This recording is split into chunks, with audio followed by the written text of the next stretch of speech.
Hey everybody, welcome to the Terms, Tips, and Tricks episode 15. My name is Chris Whitehurst. Each week I try to take a different term and concept from the world of real estate, unpack them, and give it to you in a way that I hope is easily understood. Today we're going to be talking about two terms that are often confused with each other, and that's the tax value and the fair market value. In North Carolina, once every 10 years, the county will reassess your property value. They take that amount and they multiply it by your county tax rate, and that determines your annual property tax. Fair market value is what a reasonable buyer would pay for a home, oftentimes considered an arm's length transaction, meaning there's no special pricing for family or friends. This is the actual appraised value, and if you want more information about that, you can go back to last week's video where we talk about appraisals.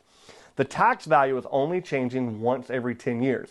The fair market value can change literally in a minute. For example, let's consider our local Coast Guard base. If the United States government says there's going to be 1,000 more people going to the Elizabeth City Coast Guard base, overnight the property values change because of simple supply and demand.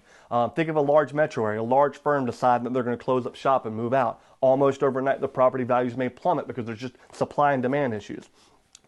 Tax value can change if you do an addition to your home, but again, that's something different than the fair market value. If you like what you see here, I've got plenty more videos on my YouTube page and my Facebook channel. If you like what you see, be sure to follow and like and share, and more great content coming soon. I'm Chris Whitehurst. Welcome home.